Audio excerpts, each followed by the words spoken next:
Alors merci beaucoup au groupe Regard Critique, merci beaucoup au collectif Justice for Enzoy, merci beaucoup d'être venus et venus. Merci aux deux intervenants intervenantes. Pour rappeler simplement d'abord le cas dont on va parler de la mort de Enzoy et aussi, comme vous le verrez, de sa vie et des violences qu'il a pu rencontrer avant de mourir. Le 30 août 2021, Roger Enzoy Wilhelm, un homme suisse et sud-africain de 37 ans, est tué par balle par un policier à la gare de Morges dans le canton de Vaud. Des employés de chemin de fer qui avaient vu Enzoy prier ont finalement signalé sa présence à la police. Enzoy était de toute évidence en situation de détresse psychologique et à ce moment-là, c'était clairement de besoin et d'assistance, de soins et d'assistance dont il avait besoin. Au lieu de soins, il a été acculé par deux, puis encore deux autres policiers, menacé, puis abattu, alors qu'il tentait de fuir cette situation. Il est resté allongé sur le sol pendant plusieurs minutes sans que personne lui prête secours. C'est seulement après 4 minutes et quelques, on reviendra là-dessus sur les éléments d'enquête, qu'un infirmier qui passait par là par hasard lui prêtera secours. Enzoy a reçu un traitement différencié lors de l'intervention de police. Il n'était pas menaçant, mais a été perçu comme une menace. Il y a eu un profond mépris pour sa vie au moment où il avait besoin d'aide. Et cette violence d'État s'abat depuis sur ses proches et sa famille qui tentent d'obtenir justice et vérité. C'est pourquoi une commission indépendante d'experts et d'expertes s'est constituée pour faire la lumière sur les circonstances de la mort de Roger Enzoy Wilhelm, alors que le ministère public sabote continuellement l'enquête et a tenté même de classer l'affaire en novembre 2024. Classement annulé en mai 2025 par la Cour du canton de Vaud, suite au recours de la famille appuyé par la commission et par justement l'enquête de Border Forensics. Pour dire, en fin août 2025, la commission et Border Forensics rend un rapport que vous avez peut-être vu passer dans l'actualité. On ne va pas pouvoir revenir sur tout ce rapport. On vous invite forcément, évidemment, à aller le consulter en ligne sur le site de Border Forensics. Si on n'a pas le temps de tout développer, c'est par faute de temps. Mais comme on a la chance aujourd'hui de pouvoir échanger avec Magda Boutros, on va en profiter de se pencher sur, en tout cas, un des éléments cruciaux pour lesquels son travail nous a inspiré, aidé, aiguillé, à savoir l'importance de conceptualiser et contextualiser le pouvoir policier.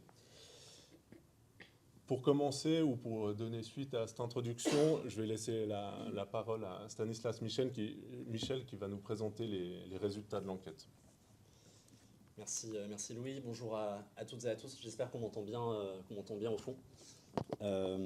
Donc moi je suis chercheur pour une ONG qui s'appelle Border Forensics. Border Forensics, c'est une agence de recherche qui est basée à Genève et on utilise des méthodes d'analyse visuelle et spatiale pour enquêter sur des violences et puis des violations des droits humains en général. Et on travaille en collaboration avec la société civile mais aussi les victimes ou les familles des victimes elles-mêmes. Et donc Louis vous l'a dit, Enzoy c'est une personne qui est suisse et sud-africaine de 37 ans. Qui a été tué par balle par un policier à la gare de Morges le 30 août 2021. Et donc, à la demande de la famille d'Enzoy, et puis en collaboration avec la commission qu'a introduite Louis, on a mené une contre-enquête pendant 2 ans pour produire une analyse détaillée des circonstances qui ont mené à la mort de Enzoy, mais aussi plus généralement les conditions structurelles qui ont rendu possible les violences qu'il a subies ce jour-là. Et pour imager ça, souvent en fait, on emprunte une métaphore d'Eyal Weizmann, qui est le directeur de l'agence de recherche Forensic Architecture. En fait, on ne regarde pas seulement ce qu'il y a derrière le cordon de sécurité après qu'il y a un crime qui a été commis, mais aussi au-delà en fait, pour interroger en amont ce qui a permis à ce crime d'advenir, mais aussi de manière plus réflexive, où est-ce qu'il se situe ce cordon et comment est-ce que c'est défini, où est-ce qu'on place ce cordon de sécurité. Et une des dimensions immatérielles de ce cordon, c'est le narratif qui sera produit et puis médiatisé autour de l'affaire de Enzoy. Dès le soir de sa mort, le narratif dominant diffusé par la police, puis par le ministère public et puis ensuite relayé par les médias, ce sera celui de Enzoy qui a attaqué PO4, donc le 4e officier de police qui est présent sur scène, avec un couteau, et que celui-ci a tiré en réaction à cette agression. Et puis ensuite, ce qui sera amené, c'est que les policiers ils auraient sécurisé la scène, avant de participer à des gestes de premier secours. Notre contre-enquête, et c'est ce que je vais vous présenter maintenant, elle réfute ce narratif et analyse le meurtre d'Enzoï. Donc, derrière ce cordon, les faits, c'est les suivants, et je vais essayer de les articuler en 4 séquences qu'on a analysées et qu'on développe plus précisément dans ce rapport. Donc la première séquence, elle se concentre sur la situation à la gare de Morges, juste avant l'arrivée de la première et puis de la deuxième patrouille de police. Donc Enzoï, il part de Zurich le 30 août pour Genève, et il reprend un train pour Zurich pour des raisons qui restent encore inconnues aujourd'hui. Et puis il va descendre à la gare de Morges à 16h41. On ne saura pas ce qui se passe pendant plus d'1 heure à la gare de Morges. On n'a aucun élément visuel ou audio qui permette de dire ce qui s'est passé. Au bout d'un moment, à peu près 1 heure plus tard, il y a des employés des CFF qui ont signalé avoir vu Enzoï prier sur un quai de chargement et puis traverser les voies. Enzoï, comme l'a dit Louis, il était effectivement en situation de détresse à ce moment-là et il avait besoin d'assistance. Et prier, c'était pour lui une des manières de retrouver un équilibre. Les personnes des CFF, ils sont inquiets pour Enzoï. Ils essayent d'entrer en contact avec lui, ils lui parlent, ils essayent de le calmer et de l'empêcher d'aller sur les voies et de les traverser de nouveau. L'un d'eux, il appelle la police en même temps pour informer la police. Et sur les audios, donc l'enregistrement du coup de téléphone entre la police et puis cette personne des CFF, on entend Enzoï, il est visiblement désorienté, il est confus, il cherche à s'isoler, mais il est ni agressif ni menaçant envers les personnes des CFF. Et la fin de cette première séquence, elle laisse même à penser que Enzoï parvient à se calmer au ton de sa voix, avec l'évolution de l'échange qu'on entend, et peut-être même à s'asseoir. Non.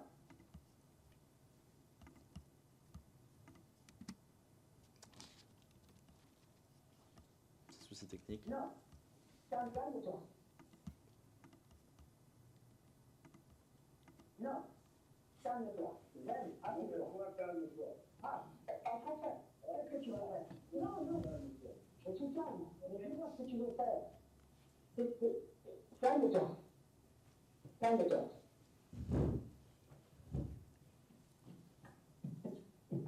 Calme-toi. Et qu'est-ce que c'est bon? Reste calme. C'est pas fou. C'est pas fou. Non, non.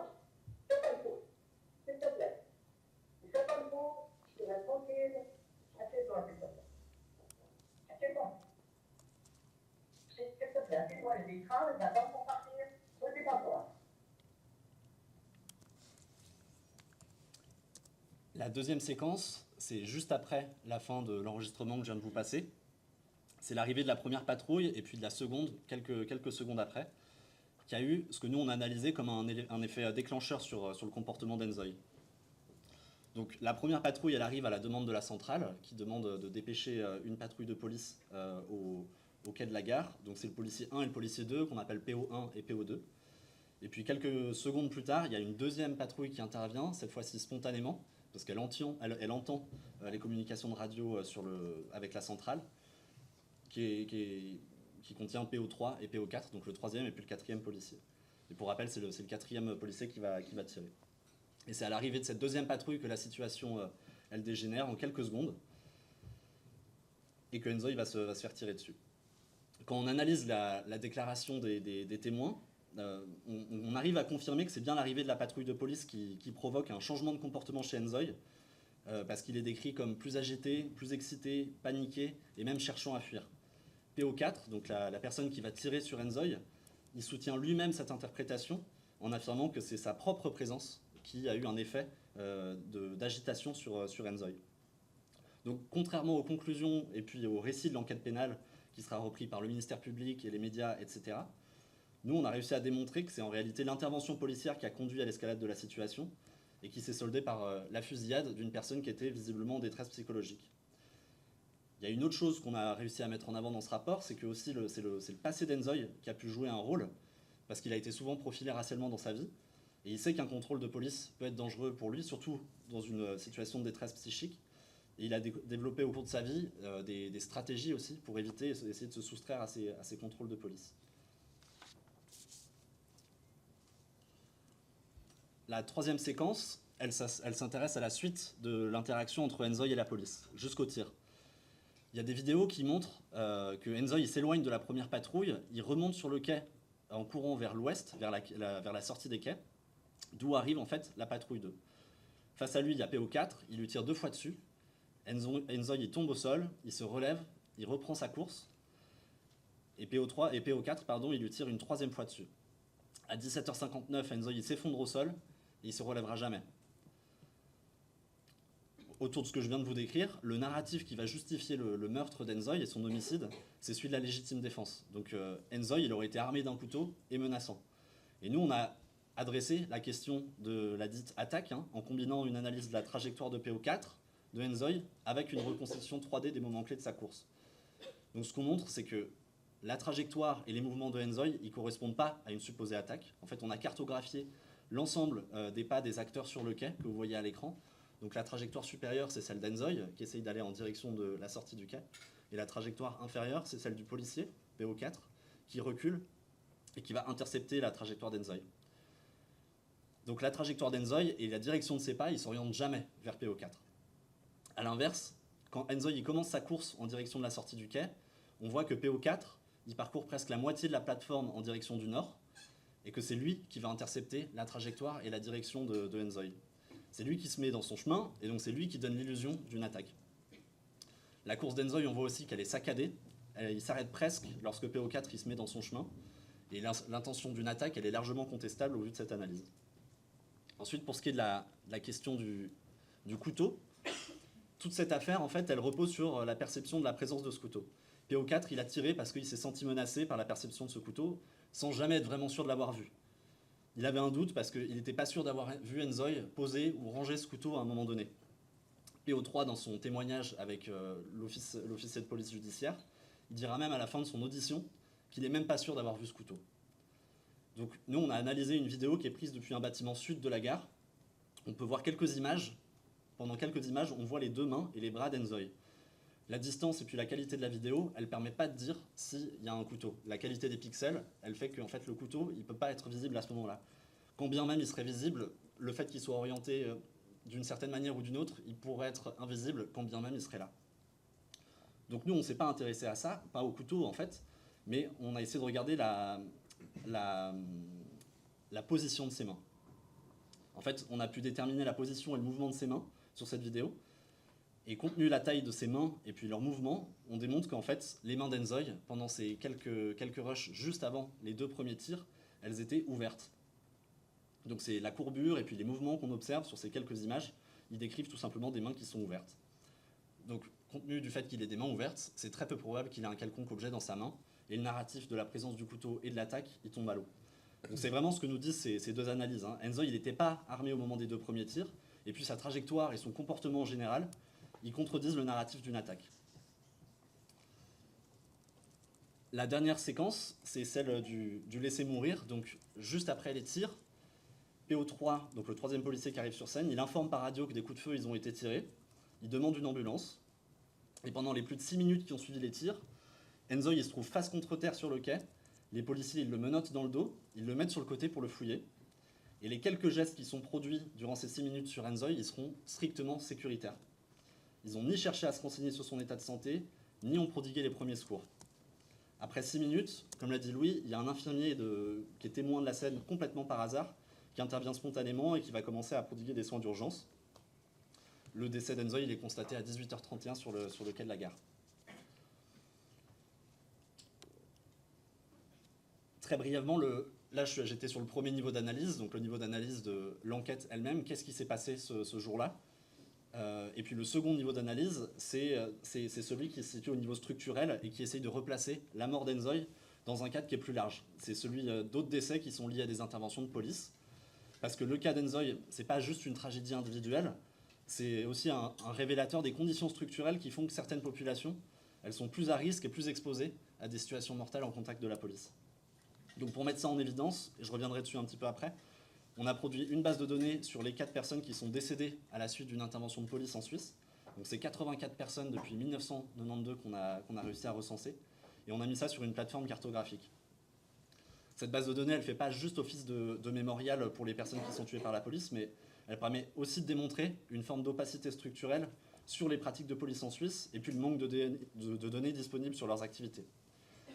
Elle nous montre aussi que les personnes qui sont tuées par la police, elles sont affectées de manière disproportionnelle.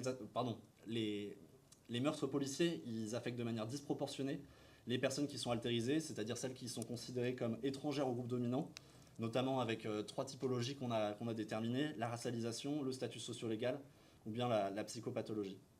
Et donc, en faisant ce travail, en fait, on s'est rendu compte que la mort d'Enzoï, elle n'est pas le fruit d'un hasard, elle s'inscrit vraiment dans une géographie de la violence qui est très particulière et qui bénéficie surtout d'une opacité, et que cette opacité-là, elle n'est pas non plus hasardeuse. Je te repasse la parole, Louis. Excellent. Merci beaucoup. Alors, ce qui a introduit cette base de données dont Stan vient de nous montrer un petit aperçu, et on reviendra dessus après, c'est justement pour montrer à quel point le rapport en général s'intéresse à un cas précis pour pouvoir à terme faire la lumière sur comment ça s'est passé, mais aussi permet de révéler, comme ça a été cité avant, les conditions structurelles qui a permis à cette tragédie-là, mais aussi à toutes les autres, de se produire. Et dans cette démarche-là, la notion de pouvoir épistémique de Magda nous a permis de mettre en évidence la manière dont la Suisse aussi exclut systématiquement la reconnaissance de la violence racialisée et légitime la violence policière. Elle nous l'expliquera, mais on s'est intéressé à ce pouvoir épistémique qu'exerce la police, qui repose sur le fait qu'ils ont le pouvoir de définir eux-mêmes ce qu'est une vie mémorable ou pas, qu'est-ce qui est reconnaissable ou pas, etc. Faisant référence au pouvoir en termes de production de connaissances et de contrôle du récit par la police, en Suisse, ce contrôle se manifeste par une gestion stratégique de l'ignorance.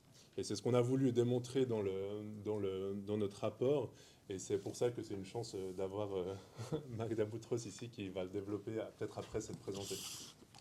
Bonjour. Alors déjà, merci beaucoup à la commission, à Border Forensics et à Regard Critique pour votre accueil. Rapidement, pour vous dire qui je suis sociologue à Sciences Po à Paris et je travaille principalement sur la manière dont les pratiques policières reproduisent des inégalités sociales et les stratégies militantes pour contester ces inégalités. Et puis j'essaye de comparer un petit peu comment ces stratégies-là ensuite impactent le débat public ou politique sur la question.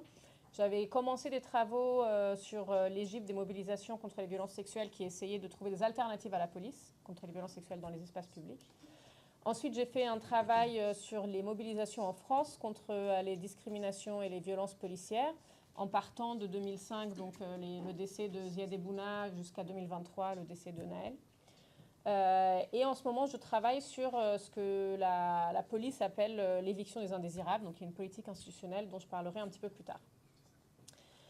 Une des questions principales que je me pose dans mon travail, c'est qu'est-ce qu'il faudrait pour pouvoir contester ces pratiques policières violentes, discriminatoires, racistes, et pourquoi est-ce qu'il est si difficile de les contester. Et une des réflexions que j'ai essayé d'avoir, c'est d'essayer de comprendre comment est-ce qu'on peut comprendre le pouvoir policier et la manière dont il se déploie pour mieux comprendre quels sont les leviers ensuite qui existent pour essayer de le contester.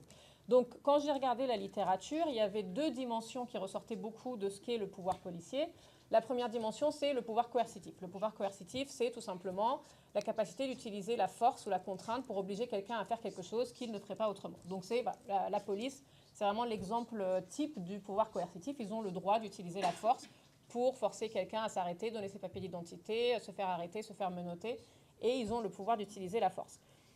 Le deuxième pouvoir qui est ressorti de la littérature, c'est le pouvoir symbolique, c'est-à-dire pas seulement, en fait, ils ne maintiennent pas leur pouvoir uniquement par la force, ils maintiennent aussi beaucoup leur pouvoir par les représentations qui sont faites de ce qu'est la police, de ce que fait la police, et de cette image, de ce mythe que la police, ce sont les bons qui nous protègent des méchants, qui sont indispensables pour nous protéger de la violence et de la criminalité, etc. Donc là, il faut penser à les séries télé, les films, la pop culture, etc. etc.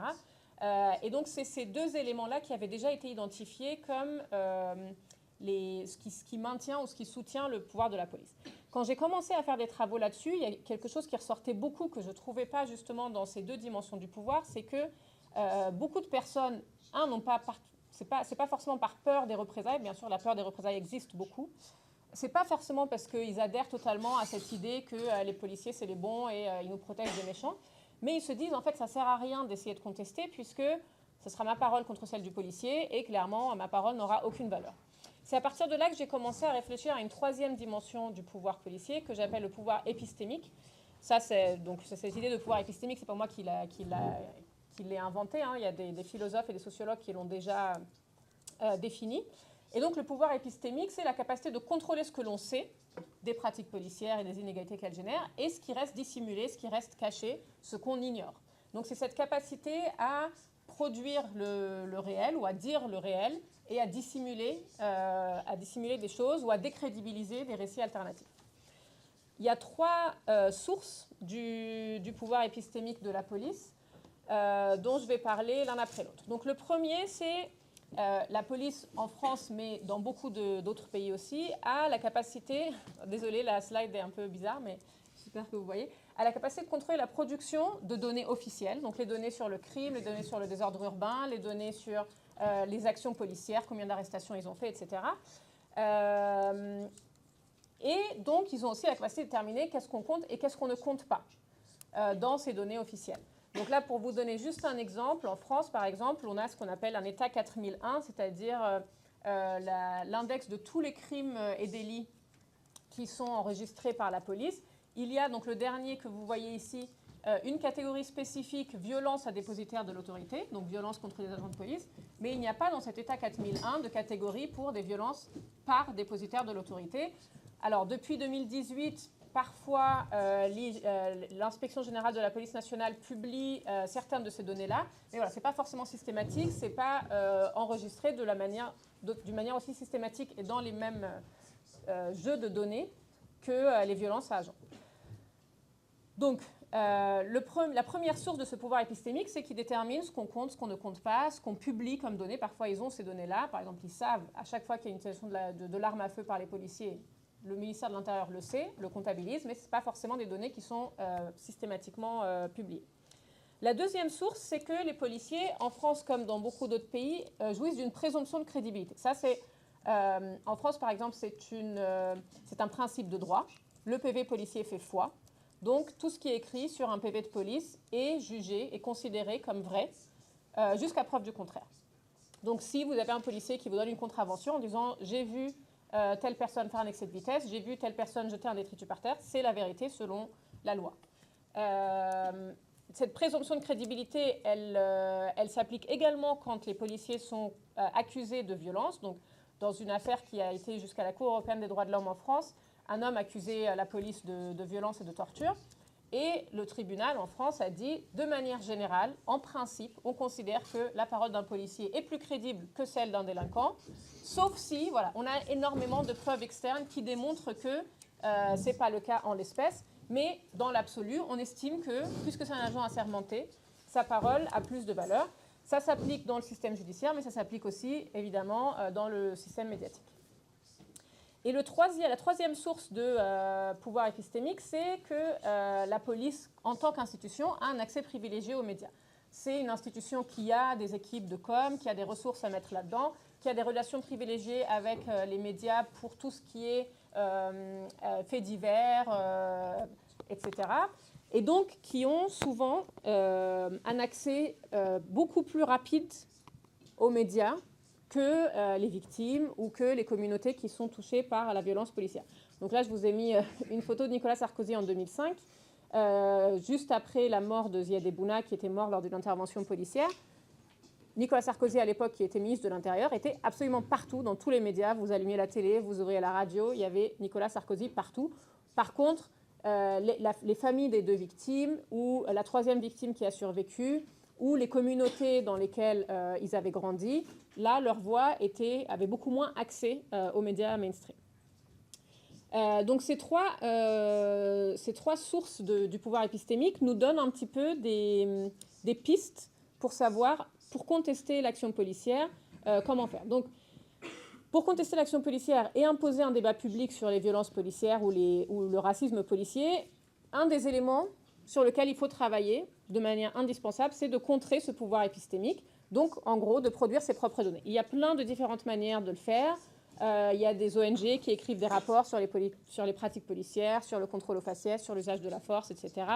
Il y a des ONG ou des journalistes ou bien des groupes qui constituent des bases de données, donc comme la base de données que vient de présenter Stanislas, sur le nombre de personnes tuées par la police, par exemple. Il y a bien sûr des contre-enquêtes, donc aujourd'hui on parle d'un exemple de ces contre-enquêtes. Il y a l'idée de faire des vidéos citoyennes et d'essayer de les publier. Il y a aussi l'idée d'essayer de réinscrire des pratiques qu'on voit dans des analyses plus historiques qui essayent de voir un petit peu les racines de ces pratiques-là. Donc il faut produire ses propres données, il faut réussir à renforcer la crédibilité des victimes, ce qui est compliqué puisque dans le monde social dans lequel on vit, les policiers sont présumés crédibles et les communautés, les groupes sociaux qui sont les cibles privilégiées de la police souffrent généralement de ce qu'on appelle un déficit de crédibilité, du fait de stéréotypes de race, de classe ou de genre. Et donc, une des choses sur lesquelles il faut travailler, c'est justement d'essayer de renverser un petit peu cette hiérarchie des crédibilités et de trouver des moyens de à la fois renforcer la crédibilité des victimes et émettre des doutes sur la crédibilité ou les récits des policiers. Et la troisième chose, c'est d'essayer d'imposer son récit dans les médias, d'avoir plus accès aux médias. Donc voilà, donc ça semble très joli comme programme comme ça. Évidemment, c'est beaucoup plus compliqué que ça. Et donc, j'analyse un petit peu ces choses-là dans un livre qui n'est pas encore sorti, mais qui va sortir l'année prochaine, où j'essaye de comparer différentes stratégies militantes dans cette optique de contrer le pouvoir épistémique de la police et de voir un petit peu les avantages et les limites de chacune de ces stratégies-là. Une des choses que je vois, c'est que la manière dont on produit des connaissances, donc les choix qu'on fait dans cette façon de contrer le pouvoir épistémique de la police, va avoir des impacts sur le discours militant, sur la manière dont on va réussir à influer sur le discours politique ou judiciaire.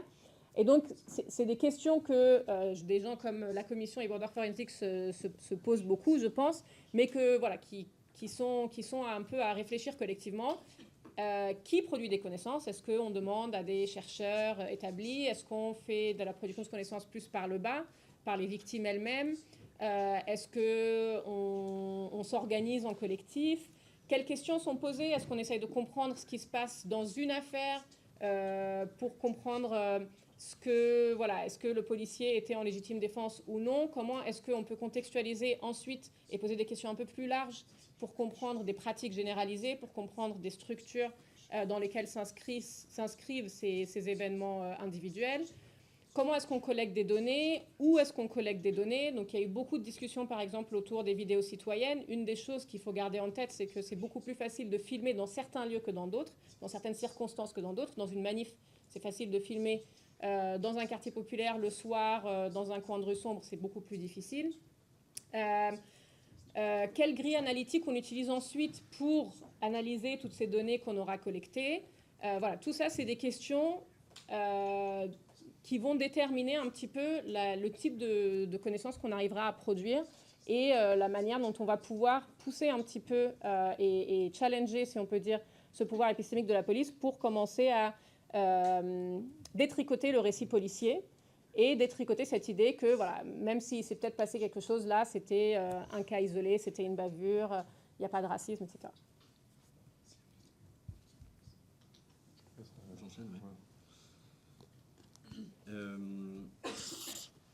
Ouais, ben, nous, en fait, dans le processus de cette enquête-là, en fait, on a contacté Magda, justement, pour essayer d'opérationnaliser en fait, le concept qu'elle vient de vous présenter à la Suisse, à savoir de qu'est-ce qui se joue en fait, au regard du pouvoir épistémique de la police en Suisse, mais aussi des dynamiques de déni qui sont à l'œuvre autour des crimes d'État et puis des pratiques policières en, fait, en général.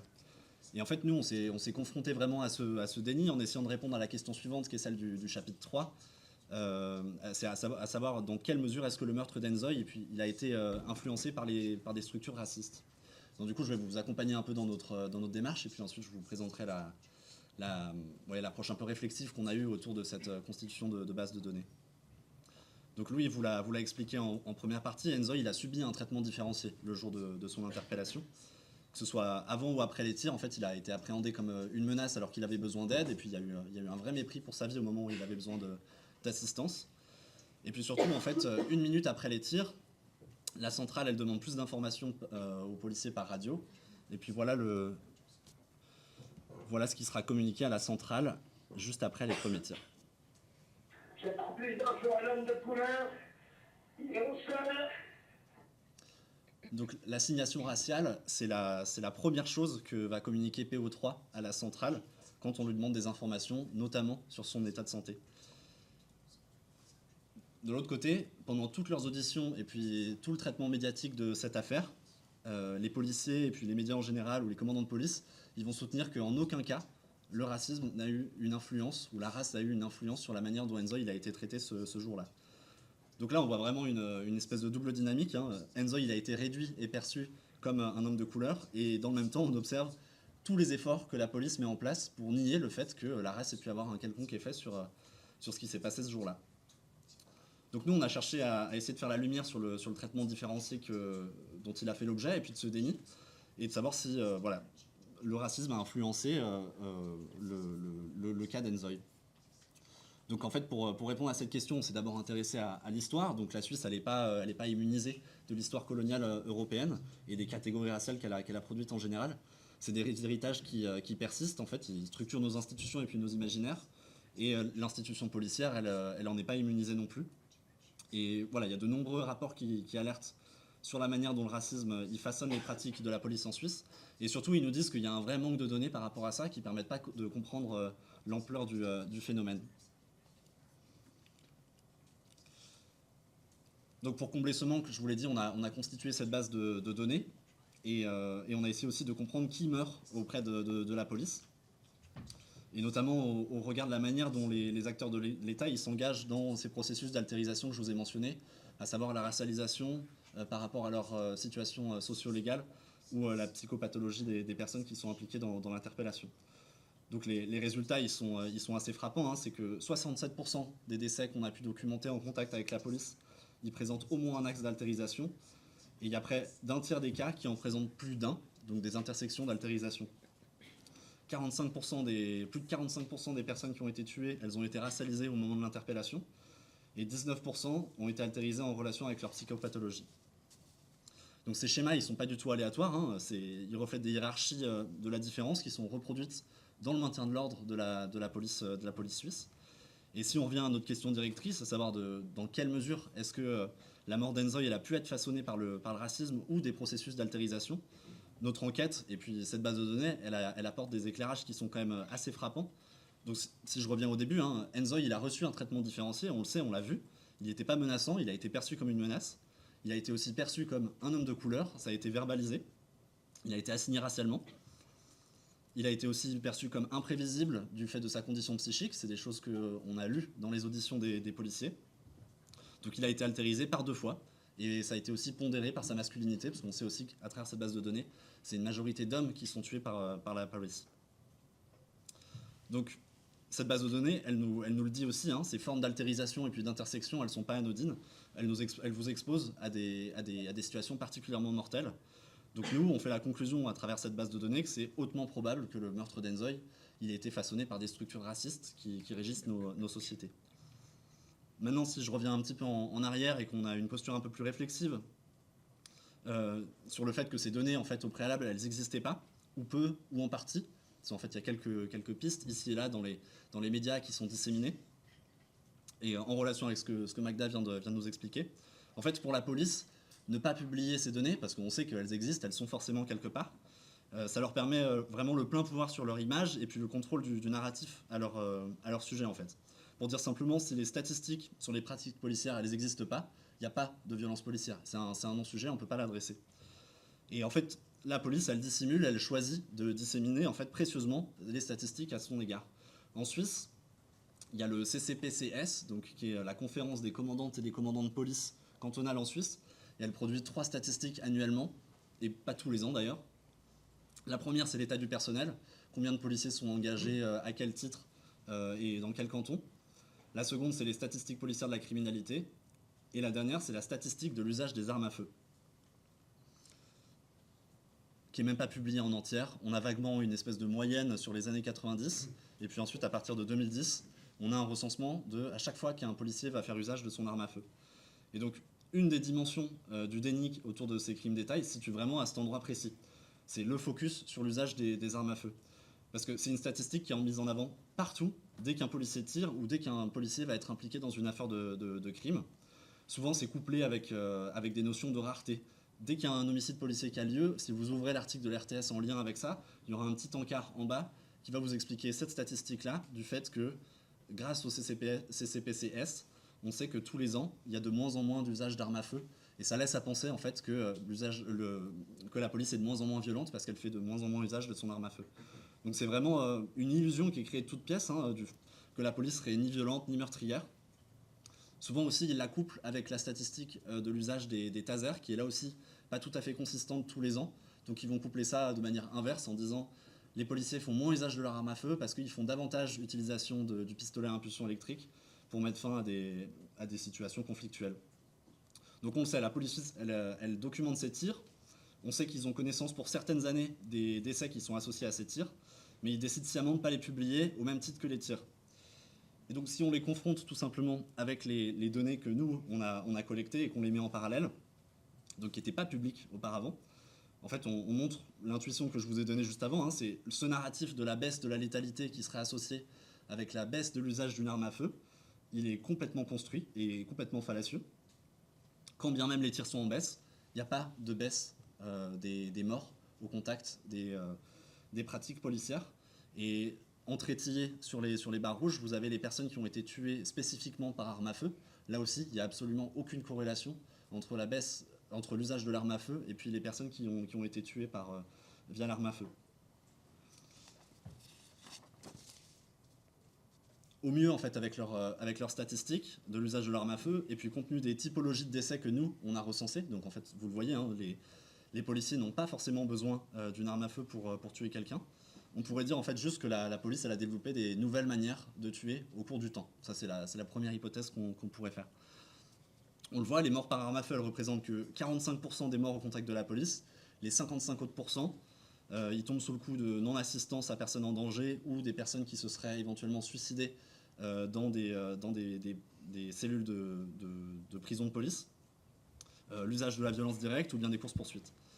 Donc dans le processus rhétorique, la police va mettre en avant un usage alternatif d'armes non létales, comme si leur usage il impliquait pas la mort, ou que la police n'avait pas besoin d'armes à feu pour tuer.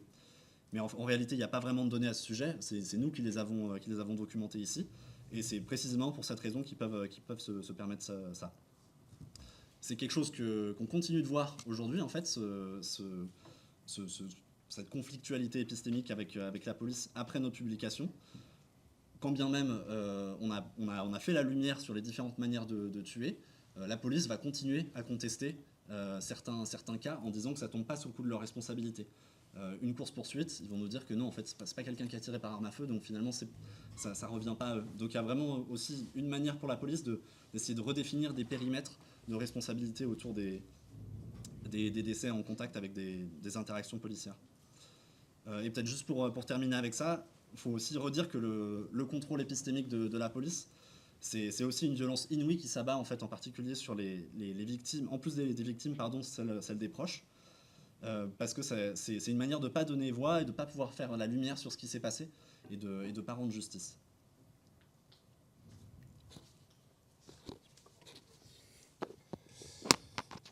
On va passer justement à une autre notion qui est du travail, pour le coup, comme tu disais, qui ne vient pas de toi, mais qui est justement quelque chose de bien réel dans les politiques coercitives de l'État, à savoir la notion d'éviction des indésirables. Le travail de Magda il nous aide aussi beaucoup à justement contextualiser les pratiques policières et qui explique aussi les liens qu'il y a entre des issues létales, fatales de certaines victimes et des pratiques beaucoup plus banalisées, beaucoup plus quotidiennes que sont par exemple le profilage racial, etc. Le décès d'Enzoï, c'est donc un des nombreux éléments qui révèlent les pratiques des policiers qui se font juger bourreaux dans les rues et qui montrent bien le pouvoir discrétionnaire de la police, la marge de manœuvre et qui souvent dépasse largement ce qu'on attend de la police. Et du coup, on voit la réelle fonction de la police aussi dans ce genre de moment. À savoir, elle a un rôle d'exclusion sociale, un rôle de régulation de la présence de certaines minorités, On sait que l'État et son appareil coercitif criminalisent celles et ceux qui sont jugés indésirables, à savoir en grande partie des personnes issues de la migration, des personnes racisées, des personnes présentant des troubles psychiques et des personnes précarisées. Et que criminaliser, c'est un outil pour pénaliser des délits mineurs avec des amendes, souvent, que la plupart des personnes ne seront pas en moyen de payer et qui se transformeront, in fine, souvent en prison ferme. Criminaliser ces populations marginales et démunies, c'est les présenter, les considérer comme groupes à risque devant faire l'objet d'un ciblage de la police. Je te laisse la parole là-dessus pour réagir. Super, merci. Donc je vous disais, voilà, on a un agenda de recherche assez vaste pour commencer à essayer de contrer ces récits policiers. Une des choses qui est les plus difficiles à faire, c'est de comprendre en fait les politiques institutionnalisées sur lesquelles se basent des pratiques comme le meurtre de Nzoï et d'autres. Et donc, mais c'est aussi une des choses les plus importantes à essayer de connaître et de révéler pour comprendre un petit peu la manière dont tout ça se construit, pas seulement parce que certains policiers font des erreurs, ou certains policiers sont racistes, ou certains policiers, ce jour-là, n'étaient pas bien, etc., mais bien parce qu'il y a toute une structure institutionnelle qui produit les conditions propices à ce type de violence. Donc j'ai travaillé sur ce que la police en France appelle l'éviction des indésirables. Ce n'est pas mon terme, évidemment. J'ai travaillé là-dessus dans un rapport que j'ai coécrit avec une collègue, Aline Dayer, qui est en ligne, si ça vous intéresse, qui s'appelle Amende éviction contrôle, si vous voulez aller le voir. Et en fait, cette enquête, elle a commencé quand je faisais une enquête sur les mobilisations. Et je regardais la mobilisation contre des violences policières dans le 12e arrondissement parisien. Donc c'est un arrondissement de l'Est, de Sud-Est parisien, où un groupe d'adolescents du quartier, racisés, ont porté plainte contre une unité de police qui était extrêmement violente avec eux, qui les contrôlait de manière très répétée, sans motif apparent, souvent avec des injures verbales, y compris des injures racistes, avec des violences physiques, avec des violences parfois sexuelles lors des palpations envers des adolescents très jeunes, et qui les emmenait souvent au commissariat pour 2-3 heures avant d'appeler leurs parents venir les chercher. Et donc, ils ont constitué tout un ensemble de... Ils ont fait une espèce d'enquête avant de demander à ce que la police fasse son enquête. Ils ont fait toute une enquête, ils ont récolté énormément de données sur ces pratiques répétées et ils ont porté plainte contre ces violences. Parce qu'ils ont réussi à avoir de l'attention médiatique autour de l'affaire et parce qu'il y avait ces allégations de violences sexuelles, il y a eu une enquête d'envergure qui a été faite par l'Inspection générale de la police nationale. En France, les enquêtes faites sur la police sont faites par des personnes qui travaillent au sein de la même institution policière. Donc généralement, c'est très difficile d'avoir des enquêtes tout court. Et puis même quand il y a des enquêtes, parfois elles ne sont pas très poussées. Là, pour une fois, on a eu une enquête assez poussée. Et dans cette enquête, donc, il y avait beaucoup de documents internes à ce commissariat-là, qui ont révélé qu'il existait ce que les policiers appellent justement cette politique d'éviction des indésirables. Donc il y avait des dizaines et des dizaines de mains courantes d'intervention comme celle que vous voyez ici, dans laquelle vous voyez que sous nature de l'affaire, les policiers écrivent indésirable à évincer. Sous type d'événement, ils notent perturbateur indésirable. Perturbateur indésirable, ça faisait partie c'est une des options qui était fournie dans le logiciel de main, qui est toujours fournie d'ailleurs, dans le logiciel de main courante informatisé utilisé par toute la police nationale en France. Voilà, ils peuvent sélectionner tapage, ils peuvent sélectionner graffiti ou ils peuvent sélectionner indésirable. Et puis on voit ici que c'était une affaire, comme beaucoup d'autres main courante d'intervention dans cette affaire-là, où les policiers interviennent à cause de réquisition d'usagers. Réquisition d'usagers, ça veut dire qu'ils ont eu un appel d'un riverain, par exemple. Donc je me suis intéressée à cette question-là et j'ai commencé à analyser l'archive judiciaire de cette enquête-là, dans laquelle il y avait beaucoup de documents très intéressants et généralement assez difficiles d'accès. Donc des mains courantes d'intervention, des instructions hiérarchiques qui étaient données tous les jours à cette unité de police, les bilans annuels du commissariat, les doléances que certains riverains envoyaient à la police et la manière dont la police les traitait et ensuite répondait par écrit à ces riverains, et puis toutes les auditions qui avaient été faites dans le cadre de cette enquête, c'est-à-dire 76 policiers de tout grade, pas uniquement les policiers qui travaillaient dans l'unité mise en cause, et une enquête de voisinage, et j'ai oublié de rajouter aussi une enquête de contexte dans laquelle il y avait aussi des professionnels du quartier qui étaient interrogés.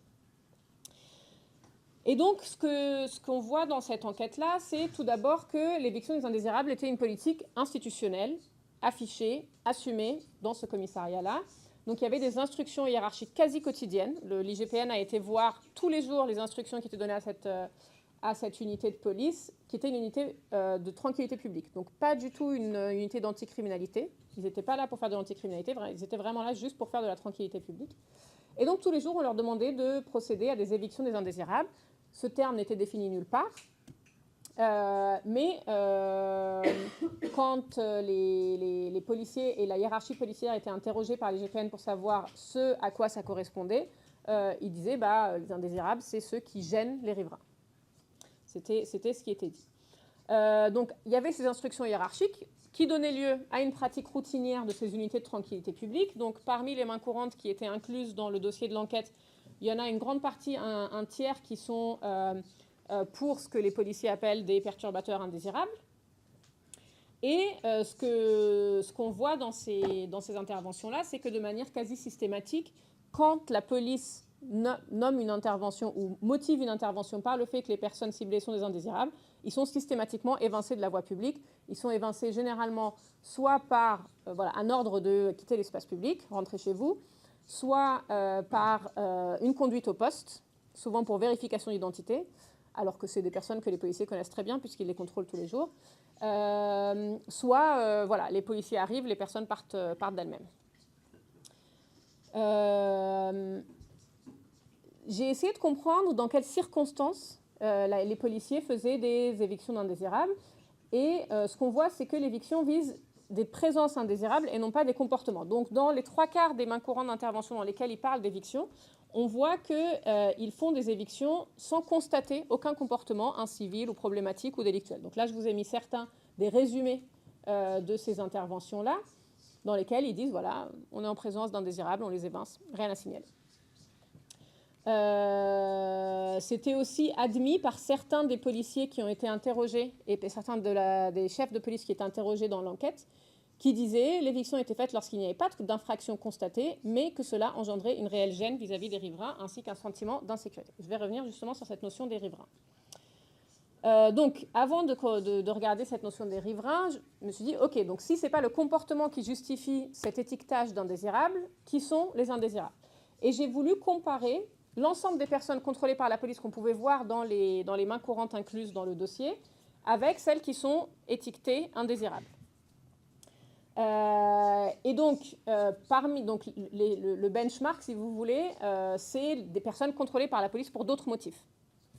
Donc, ceux qui sont contrôlés pour d'autres motifs, mais qui ne sont pas étiquetés indésirables, sont majoritairement des hommes et une partie significative d'origine, dont les noms ont une connotation d'origine d'Afrique subsaharienne et d'Afrique du Nord, et majoritairement jeunes. Mais ceux qui sont étiquetés indésirables sont pratiquement uniquement des hommes. Il y a une personne dont le nom pourrait être mixte, donc je ne peux pas déterminer de manière certaine, mais c'est pratiquement que des hommes. C'est de manière bien plus forte des personnes d'origine subsaharienne que dans les personnes qui ne sont pas étiquetées indésirables. Et c'est pratiquement que des jeunes, pratiquement que des jeunes de moins de 19 ans. C'est aussi des gens qui sont français, qui habitent le quartier. Donc on pourrait penser qu'indésirable, ça pourrait faire référence à des personnes qui ne sont pas du quartier, par exemple, qu'on considère qu'il faut remettre chez eux.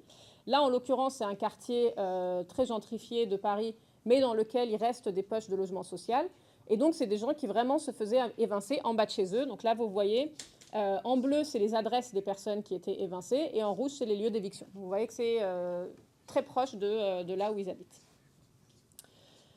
Et donc, juste pour vous donner un peu une impression rapidement de ce à quoi ça correspond, ces évictions des indésirables, je voulais prendre l'exemple d'une personne que j'ai nommée Boubacar. Il ne s'appelle pas Boubacar en vrai. Donc Boubacar est né en 97 en France, de nationalité française. Il a un nom qui connote une origine subsaharienne et il est très régulièrement contrôlé par la police dès l'adolescence. Donc j'ai voulu suivre ce qu'on voit dans le dossier judiciaire, c'est-à-dire juste une partie des interactions avec la police. On n'a pas toutes les interactions. Donc, à partir de 2013, il commence à faire l'objet d'éviction. Donc là, vous voyez où il habite et où il se fait évincer. Alors là, pour le coup, c'est vraiment en bas de chez lui. Donc, le 4 septembre 2013, il se fait évincer. Le 20 février 2015, donc, il se fait évincer. Le 21 février, le 22 février, le 23 février, le 24 février, le 25 février. C'était une semaine de vacances scolaires. J'ai été vérifier pour comprendre ce qui se passait cette semaine-là. C'était une semaine de vacances scolaires. Donc à chaque fois, ces évictions-là, ils sont en groupe. C'est 10 personnes qui se font évincer ensemble à chaque fois.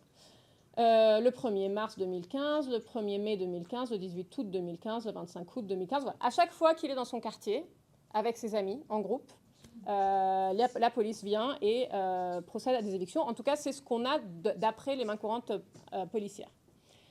À partir de 2017, ma collègue Aline Dayer a commencé une enquête sur ce qu'elle appelle la multiverbalisation, donc les pratiques qui ont commencé à émerger à partir de 2016 en France, où les policiers commencent à donner des amendes à répétition à ces mêmes catégories de la population, donc des jeunes hommes racisés, précarisés.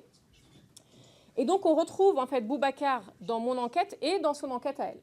Et donc on peut voir que voilà, il commence à faire l'objet, lui, à ce moment-là, d'amendes. Donc 27 novembre à 20h30, 2 amendes, dépôt d'ordures, déversement de liquide insalubre. Le 3 décembre, 22h50, 2 amendes, tapage, déversement de liquide insalubre.